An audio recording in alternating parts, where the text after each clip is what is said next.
하나님의 말씀은 출애굽기 34장 22절에서 24절입니다. 구약성경 135쪽입니다. 출애굽기 34장 22절에서 24절, 구약 135쪽입니다. 제가 받들어 읽겠습니다.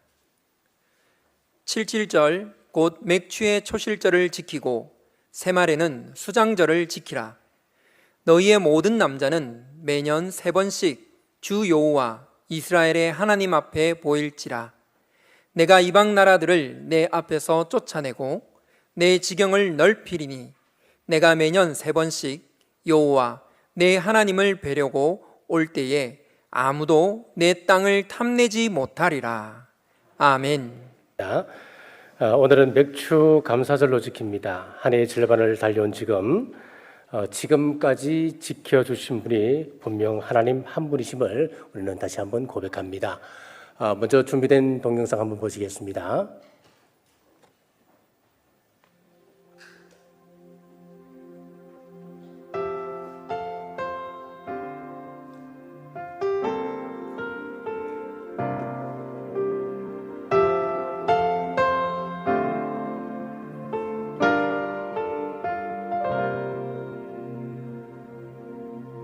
주님, 지금은 아무것도 보이지 않아요. 메마르고 가난한 땅, 보이는 것은 고집스럽게 얼룩진 어둠뿐, 가랑과 인습에 묶여있는 우리들. 주님, 지금은 아무것도 보이지 않아요. 혼란하고 어지러운 밤, 보이는 것은 이기적인 많은 분쟁들뿐, 꿈도 희망도 없이 헤매는 사람들. 아주 오래전 선교사에 타는 기도가 지금 이 순간도 너무 필요한데, 목숨을 바쳐 죽기까지 부르짖은 간절함, 오직 믿음을 붙잡아 주소서. 겸손하게 순종할 때 주께서 일 행하시고, 우리 영의 눈이 주의 일들 보기 원하네. 지금은 비록 어지러운 세상일지라도 머지않아 이 땅이 은총의 땅 되리라는 걸 믿네.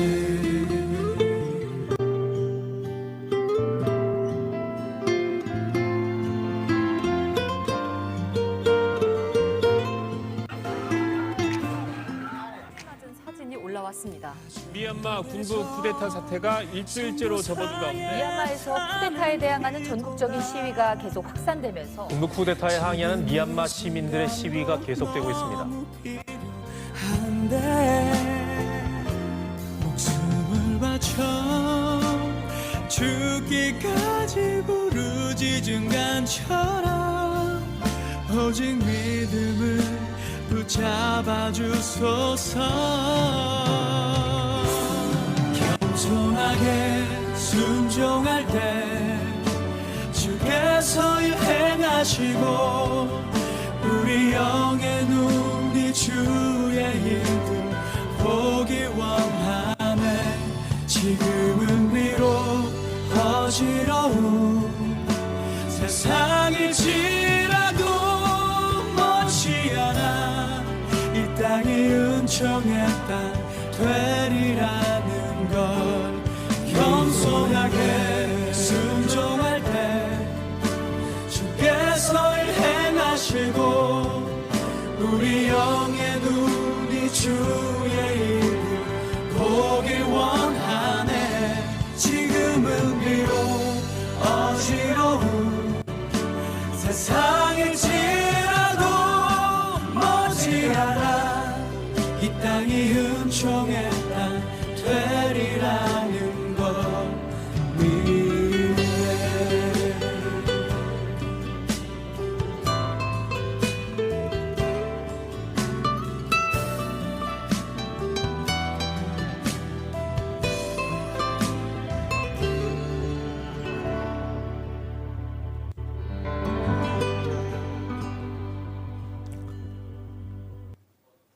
우리 하나님의 은혜로 상황은 참 힘들고 어렵습니다만은 우리에게 허락하신 비공 2027 사역 그 사역 아름답게 또 감당할 수 있도록 은혜 베푸신 우리 하나님께 감사와 영광을 올립니다.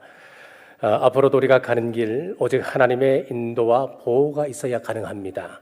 자, 그렇기에 우리는 늘 하나님 한 분 의지하고 하나님께 감사하며 살아가시길 주의 이름으로 축복합니다. 오늘 맥주절을 통하여 주시는 복이라고 하는 제목으로 하나님의 말씀 선포하겠습니다. 성경을 보면 절기에 관한 법이 곳곳에 나오며 이를 하나님께서 반드시 지키라라고 명하고 계십니다. 22절에서 23절 말씀입니다. 77절 곧 맥추의 초실절을 지키고 새말에는 수장절을 지키라. 너희의 모든 남자는 매년 3번씩 주 여호와 이스라엘의 하나님 앞에 보일지라. 모든 남자는 매년 3번씩 절기를 지키라 명령을 하셨습니다. 하나님께서 시간이 있는 사람은 지키라. 또 시간이 없는 사람은 바쁘니까 내가 다 너희들 사정 알고 있으니까 지키지 않아도 된다. 그렇게 말씀하지 않으셨어요. 모든 사람들은 누구나 이 날을 지키라 말씀하십니다. 하나님께서 지키라고 하신 절기, 첫 번째 절기는 유월절과 무교절입니다. 하나님께서 애굽에 처음 난 것들을 죽이실 때에 이스라엘 백성들에게는 구원의 길을 열어주셨습니다. 양을 잡아서 그 피를 문설주와 임방에 발라라. 그리하면 그날 밤에 죽음의 사자가 지나간다. 그것이 유월절이었습니다. 오늘 우리 그리스도인들에게 이 유월절의 의미는 너무나도 크고 분명합니다. 우리가 어떻게 죄 문제 해결 안 받을 수 있었습니까? 어떻게 죽음의 문제를 해결 안 받고 구원받은 하나님의 백성으로 살아갈 수 있었습니까? 오직 유월절 어린 양 대신 예수 그리스도의 피로 말미암아 죄와 죽음의 문제를 해결하고 천성 가는 걸음을 내딛게 되었습니다. 이것이 바로 유월절 신앙입니다. 자, 유월절 다음 날부터 일주일 동안 무교절이 시작되는데 이 무교절은 이스라엘 백성들 가정에서 누룩이 있으면 큰일 나는 일입니다. 안 됩니다. 그래서 무교절이 시작되면은 누룩을 땅에 파묻든지 아니면 장롱 깊숙한 곳에 감추어야 했습니다. 여기서 누룩은 죄악을 뜻하기 때문에 누룩을 감춘다라고 하는 것은 우리의 죄악을 덮어주시는 예수 그리스도의 보혈을 상징합니다. 하나님은 우리에게 진홍같이 붉은 죄가 있더라도 예수 그리스도의 피가 덮여진 그 곳에는 죄악을 보지 않으시기로 작정하셨습니다. 자, 두 번째 절기는 맥주절입니다.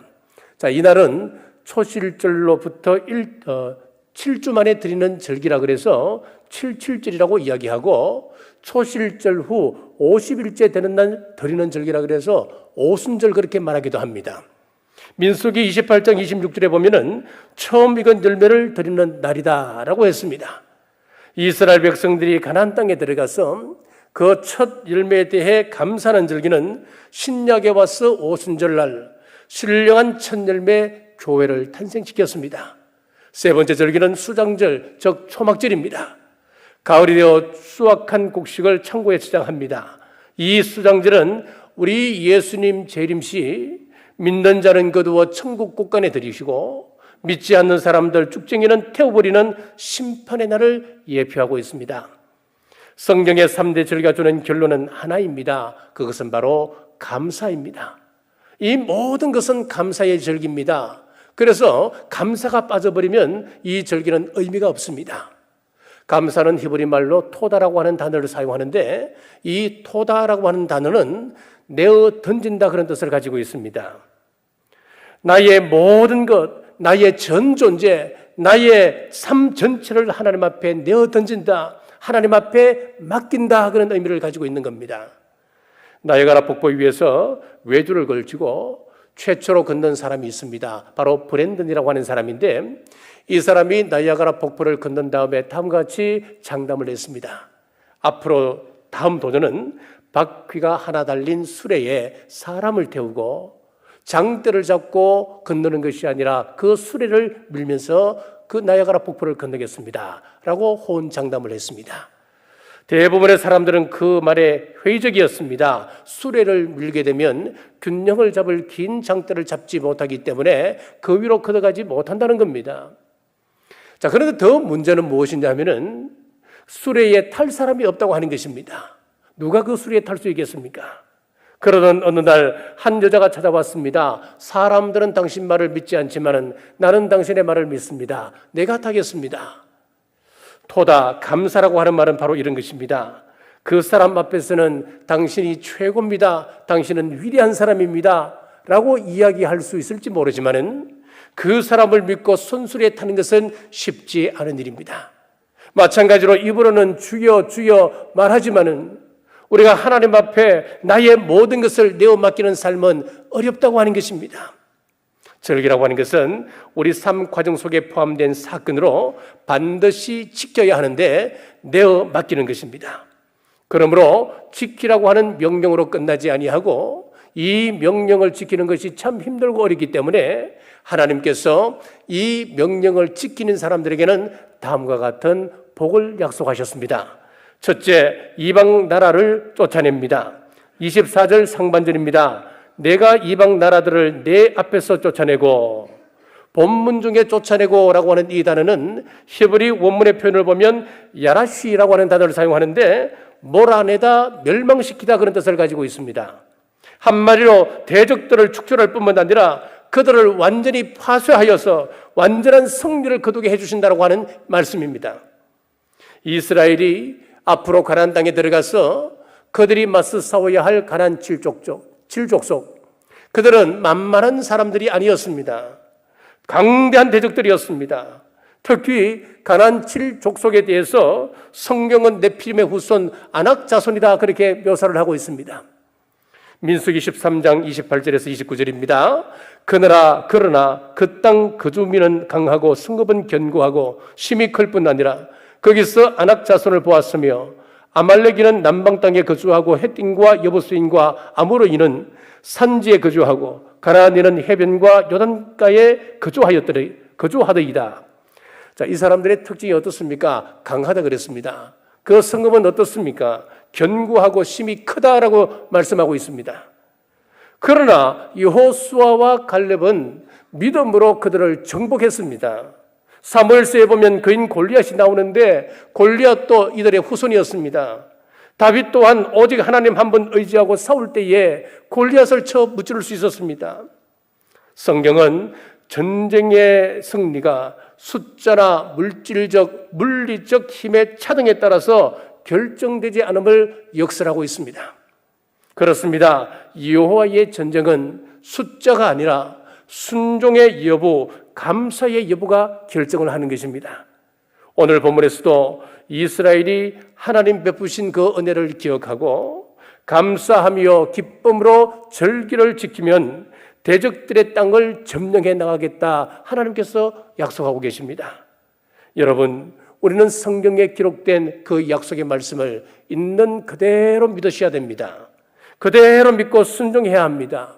그러면 하나님께서 잊지 않으시고 사탄과의 영적 전쟁에서 온전히 이기게 해주실 줄 믿으시길 주님의 이름으로 축복합니다. 보통 종교개혁 그러면 마틴 루터를 기억을 합니다. 그런데 그와 함께 동역했던 한 친구가 있습니다. 그 이름은 필립 멜랑기톤이라고 하는 사람입니다. 이 사람은 마틴 루터보다도 15살 어린 사람이었습니다만은 나이를 뛰어넘어 두 사람은 참 친한 친구였습니다. 얼마나 친했냐 하면은 두 사람이 죽은 다음에 부부가 아님에도 불구하고 유언을 따라서 비텐베르크 교회 한 무덤 안에 묻힐 정도였습니다. 마틴 루터가 열정적인 행동주의자였다면은 멜랑히톤이라고 하는 사람은 차분하고 냉철한 이론적인 학자였습니다. 루터가 종종 좌절하고 시리에 빠져 있을 때에 멜랑히톤은 그를 다음과 같이 격려했습니다. 당신이 성경에서 발견한 진리를 진리라고 확신할 수 있다면 그 진리는 반드시 이길 것을 믿어야 합니다. 라고 격려를 했다고 합니다. 그 말에 마틴 루터는 넘어졌다 다시 일어날 수 있었습니다. 그리고 멜랑히톤은 종종 마틴 루터에게 편지를 쓰곤 했다고 합니다.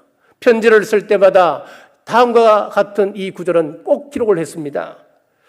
로마서 8장 31절인데 그런즉 이 일에 대하여 우리가 무슨 말 하리요? 만일 하나님이 우리를 위하시면 누가 우리를 대적하리요? 우리가 참된 그리스도인이고 하나님 앞에서 거듭난 성도들이라고 한다면 우리의 삶에 하나님이 놀라운 승리의 계획을 우리에게 허락하고 계신다. 하나님은 반드시 우리를 승리의 길로 이끌어 가신다라고 하는 사실을 믿어야 한다고 하는 사실입니다. 우리가 그 승리를 확신하고 하나님의 말씀에 온전히 내어 맡기며 순종하시길 주님의 이름으로 축복합니다. 둘째, 지경을 넓혀주십니다. 24절 중반절입니다. 내 지경을 넓히리니. 자, 이스라엘 백성들이 장차 정복해야 할 가나안 땅은 빈 땅이 아니었습니다. 그곳에는 먼저 거주하던 사람들이 있었습니다. 그곳 족속들을 아모스 2장 9절에서는 다음과 같이 말씀하고 있습니다.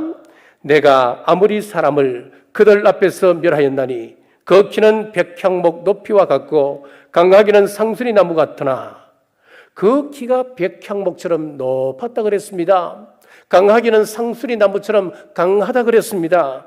이들을 상대로 하나님께서 주신 약속이 무엇이냐면은 내 지경을 넓혀주리라 라고 하는 약속이었습니다. 넓힌다고 하는 히브리 원문의 표를 보면은 확장하다, 크게 열리다 라고 하는 의미를 가지고 있습니다. 하나님께서 하나님 앞에서 감사로 절기를 지키는 사람, 하나님 앞에서 감사로 예배 시간을 지키는 사람, 승리를 주실 뿐만 아니라 그 지경을 넓혀주신다 약속합니다.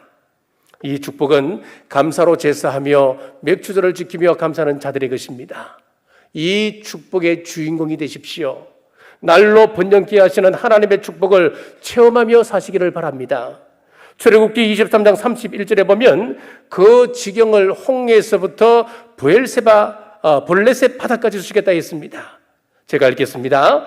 내가 내 경계를 홍해에서부터 볼레셋 바다까지 광야에서부터 강까지 정하고 그 땅의 주민을 내 손에 넘기리니 내가 그들을 내 앞에서 쫓아낼지라. 지금 이스라엘 백성들은 무기도 없습니다. 군사훈련을 제대로 받은 사람들도 아니었습니다. 여러 가지 면에서 그 땅은 도저히 정복할 수 없는 그런 땅이었습니다. 그러나 하나님께서 함께 하신다면 할 수 있다라고 말씀하고 있습니다.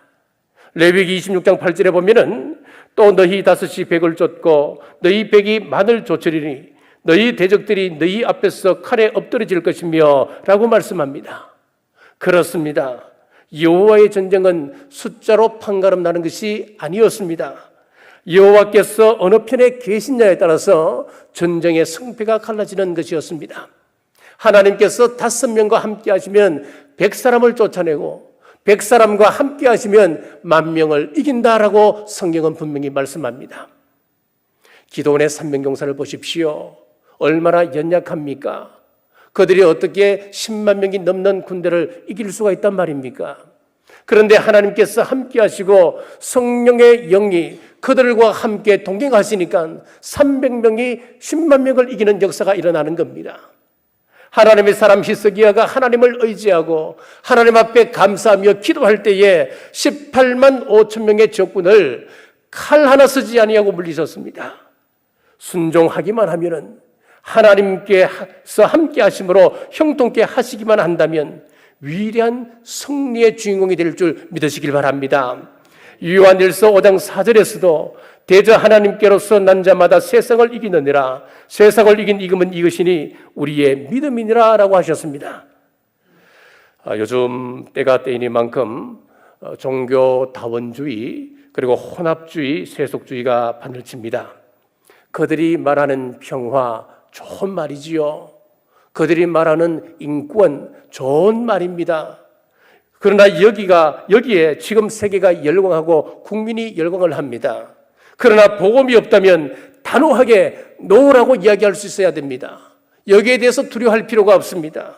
감사로 믿음을 지키면 능히 이기게 하실 뿐만 아니라 우리의 지경을 넓혀주신다고 분명히 약속하고 계시기 때문에 우리가 진리 앞에서 든든히 서 나가기만 한다면 하나님은 우리와 함께 하십니다. 구체적인 응답을 체험한 사람이 있습니다. 솔로몬입니다.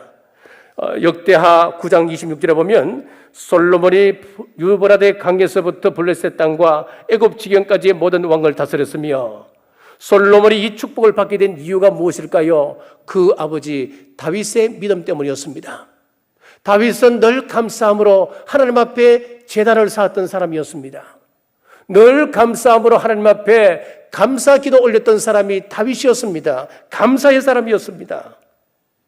늘 감사함으로 예배하였기 때문에 하나님의 축복이 날로 그를 번성케 하셨고 마침내 솔로몬 때에 가서는 지경이 최대 영토에 이르게 된 것입니다.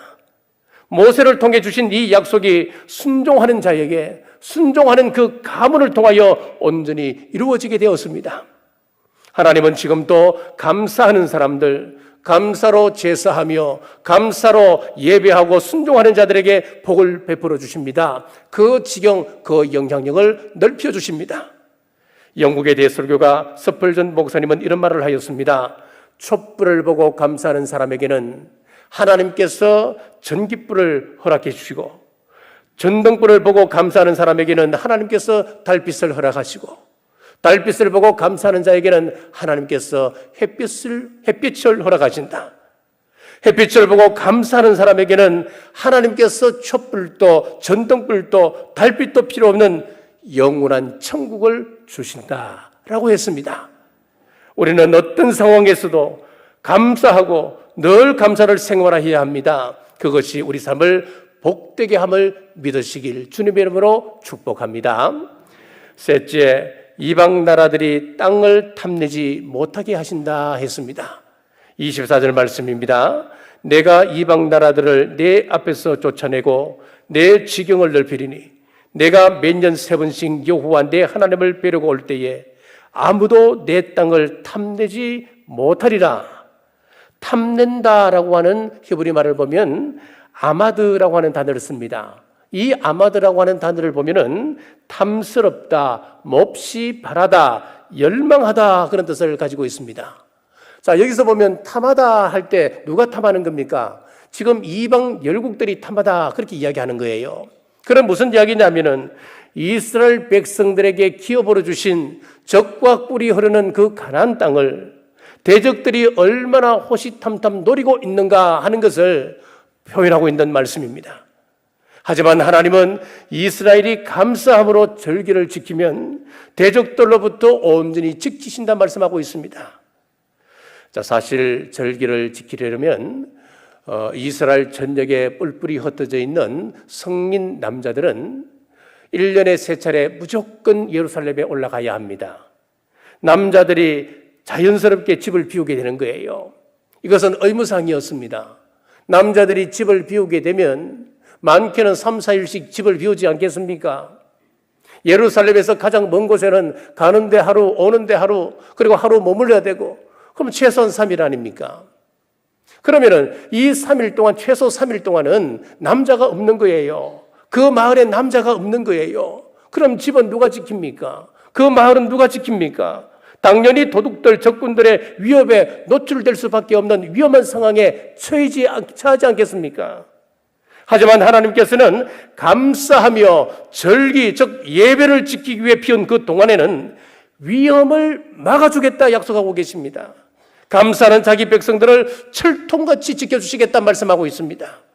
시편 37편 32절에서 33절에도 말씀합니다. 악인이 의인을 엿보아 살해할 기회를 찾으나 여호와는 그를 악인의 손에 버려두지 아니하시고 재판 때에도 정죄하지 아니하시리로다. 악인들이 호시탐탐 하나님의 백성들을 헤아려 하지만은 하나님은 의인들이 위험 가운데 노출되는 것 허락하지 않으신다 말씀합니다. 재판 가운데도 정죄당하지 않게 철저하게 보호해 주신다 약속하고 계십니다. 잠언 24장 15절에서 16절입니다. 악한 자여 의인의 집을 엿보지 말며 그가 쉬는 젖소를 헐지 말지니라. 대저 의인은 7번 넘어질지라도 다시 일어나려니와 악인은 재앙으로 말미암아 엎드러지느니라. 잠언에서는 하나님께서 의인들을 어떻게 지키시는지 한번 보십시오. 악인들을 상대로 의인들의 집을 넘보지 말라 명하십니다. 결코 그들의 젖소를 헐지 말라고 단도직입적으로 말씀을 하고 있습니다.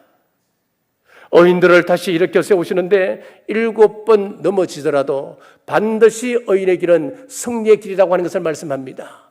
7번 넘어지지만 반드시 일으켜 세우신다. 하나님 힘을 주고 계시지요. 그러나 악인을 보십시오. 그들은 형통한 삶을 사는 것 같습니다. 성공적인 인생을 살아가는 것 같습니다. 세상에서 떵떵거리며 살아가는 것 같습니다. 그런데 하나님은 재앙으로 멸망받을 것을 선포하고 있습니다. 이것은 약속입니다. 하나님은 감사하는 참 성도들을 철저히 보호하십니다. 그리고 지경을 넓혀주십니다. 그리고 악인들로부터 지켜주십니다. 사랑하는 여러분, 11조를 하나님 앞에 정직하게 여러분 구별하십니까? 여러분들이 11조를 정직하게 구별한다고 해서 여러분의 삶에 궁핍함이 있었습니까? 하나님 앞에 매주 감사 헌금을 드립니다. 감사의 제목을 써서 올립니다. 하나님 앞에 감사 제물을 올린다고 해서 여러분의 경제가 힘이 듭니까? 많은 시간을 주님 앞에 드리며 봉사한다고 해서 내가 정작 해야 할 일을 하지 못한 적이 있었습니까?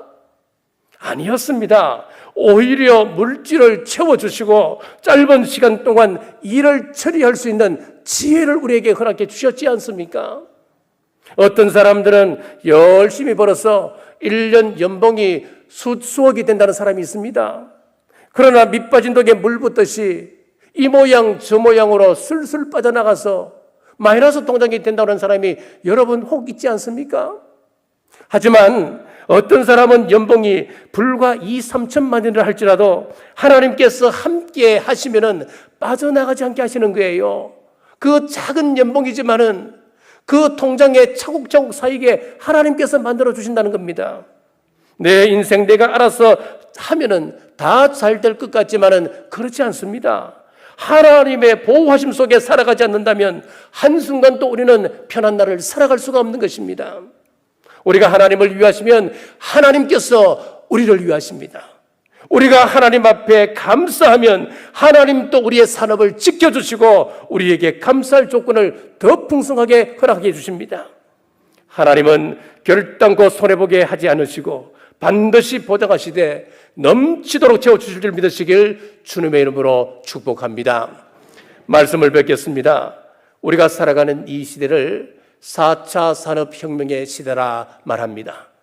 4차 산업혁명 시대라고 하는 말을 처음 사용한 사람은 다보스 포럼이라고 하는 세계적인 경제 포럼이 있습니다. 그 포럼의 회장이었던 클라우시오 슈밥이라고 하는 사람이 처음으로 이 단어를 사용을 했습니다.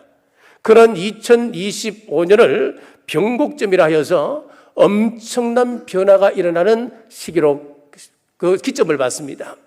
그리고 2045년에는 특이점 싱귤레럴이라 그래서 특이점 이 AI가 인간을 능가하는 그런 시대가 올 것이다. 그렇게 예측을 했습니다.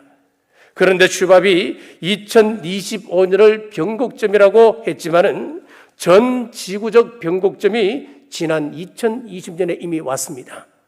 바로 코로나 변곡점이라 하여서 2020년 3월에 코로나 팬데믹으로 세계적 변화가 초래되었습니다. 즉 슈밥이 이야기했던 변곡점이 5년이나 앞당겨져 버린 것입니다. 여러분, 우리는 이것을 무심하게 봐서는 안 됩니다. 우리 믿음의 사람들은 이것을 종말의 한 징조로 봐야 합니다. 지금 지구는 온난화로 인해서 엘니뇨 현상이 일어납니다. 미국 서부에서는 지금 50도가 넘어갑니다. 여러분, 말이 50도지 얼마나 큰 더위입니까? 살인적 더위입니다. 그래서 야외 수영장도 문을 닫았고 지하철도 문을 닫았습니다. 운행을 중단했습니다. 뜨거운 열사의 나라 사우디에 우박 폭풍이 일어났습니다. 여러분, 상상이 가십니까? 여러분, 토네이도 그러면 미국에서 일어나는 그런 거 아닙니까? 일본에서 토네이도가 일어납니다. 하지만 여러분, 우리 예수님은 우리에게 이러한 상황에서도 두려워하지 말라고 말씀합니다. 마태복음 24장 6절을 보면 난리와 난리 소문을 듣겠으나 너희는 삼가 두려워하지 말라. 사탄마귀가 우는 사자처럼 삼킬 자를 찾아 울부짖을지라도 예수님께서 우리를 보호하실 것을 믿으시고 구원의 약속의 말씀을 바라보고 감사하라 우리에게 말씀하고 있습니다. 그러면서 마지막 때 대적들을 상대로 승리케 해주시겠다 약속하고 있습니다. 우리의 지경을 넓혀주시겠다 말씀하고 있습니다. 또 늘 보호받으며 평안을 누리게 해주시겠다 약속하십니다. 감사를 소홀히 할 수 있는 이때 맥주절을 통하여 우리의 감사신앙을 점검하고 회복하는 우리 모든 성도님들 되시길 주님의 이름으로 축복합니다. 기도하겠습니다. 하나님, 은혜를 감사합니다. 오늘 맥주절을 통하여 주시는 복이라고 하는 제목으로 말씀을 나누었습니다. 받은 바 은혜에 감사하며 나아가 헌신을 다짐할 때 하나님이 도우십니다. 하나님이 함께 하십니다. 하나님이 함께 하시면 승리있게 하시고 지경을 넓혀주십니다. 대적들로부터 지키십니다. 감사신앙 회복함으로 사탄마귀의 권세를 이기고 영원한 천국을 소유하는 우리 남부교회 온 성도들 되게 하옵소서. 다시 오실 예수님 이름으로 간절히 기도드리옵나이다. 아멘.